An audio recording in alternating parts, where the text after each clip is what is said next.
जब से सरकार आई है तब से एक शोर मचाया हुआ है कि कांगड़ा को टूरिस्ट कैपिटल बनाया जाएगा। जितने मुंह हैं उतने ही सियासी दावे वादे किए जा रहे हैं। ये कर देंगे, वो कर देंगे, ये हल्ला हर और मचा हुआ है। हैरानगी की बात तो ये है कि जिन हज़ारों करोड़ रुपयों का बजट का हवाला देकर कांगड़ा वैली के लोगों को सियासी हलवे की महक सूंघाई जा रही है, उस सरकारी हलवे की कढ़ाई में कुछ पक ही नहीं रहा है।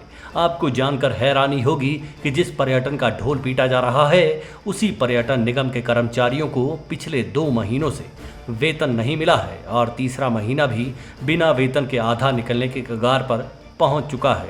पैंट कोट टाई वाले मैनेजर से लेकर बर्तन साफ करने वालों का यूटिलिटी वर्कर की फौज तक की रसोइयों में पड़े राशन के डिब्बे उनकी जेबों की तरह खाली पड़े हैं। वेतन ना मिलने की वजह से इन लोगों के घरों में भी तनातनी का माहौल बन चुका है। बच्चों के स्कूल तक की फीस देने के लाले इन लोगों को पड़ चुके हैं। इसकी चपेट में पर्यटन निगम के साथ में काम करने वाले विंग तो दूर की बात, उन लोगों की पेमेंट भी नहीं हो पाई है जो होटलों के रेस्टोरेंट में राशन पानी की व्यवस्था को मुहैया करवाते हैं। धर्मशाला के सर्किट में फाइनेंशियल शॉर्ट सर्किट ऐसा हुआ है कि इस इकाई में आने वाले तमाम होटलों में कर्मियों को 3 महीने बाद भी वेतन का एक नया पैसा नहीं मिल पाया है।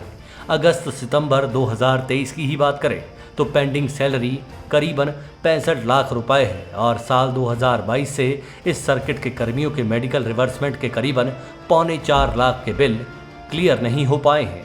सिर्फ धर्मशाला सर्किट में 102 कर्मचारी रेगुलर और डेली वेजिस पर तैनात हैं और आउटसोर्स पर 20 के आसपास कर्मी तैनात हैं। अब खुद अंदाज़ा लगाइए, अगर अक्टूबर तक इन लोगों की सरकार की देनदारी 1 करोड़ रुपए से ज़्यादा हो जाएगी और इन वेतन का इंतज़ार कर रहे लोगों का मानसिक तनाव तो हद से ही गुजर सकता है।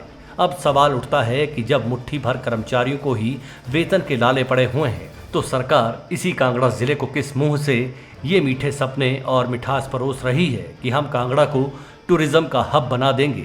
चंद सैकड़ों की तादाद वाले निगम में गम पसरे हुए हैं तो लाखों की आबादी वाले कांगड़ा में लोगों का क्या हाल होगा, ये अंदाज़ा लगाना मुश्किल नहीं है। ये उसी धर्मशाला का टूरिज़्म सर्किट है जिस धर्मशाला को कभी स्पोर्ट्स राजधानी, कभी एजुकेशन राजधानी तो कभी दूसरी राजधानी बनाने की अधिसूचना, घोषणा, बयानबाजी होती रहती थी। दर्जन भर सालों पुराने निगम के होटल तो यहाँ भूखमरी का शिकार हो रहे हैं। क्या कहें, सवाल थोक में है और पूरा ज़िला कांगड़ा तो छोड़िए, इस ज़िले के हेडक्वार्टर में जवाब देने वाला कोई नहीं है। कहना गलत ना होगा कि अतिथि देवो भवा और परिचारकों कंगालो भवा, यानी अतिथि तो देवता है मगर आतिथ्य देने वाला कंगाल है।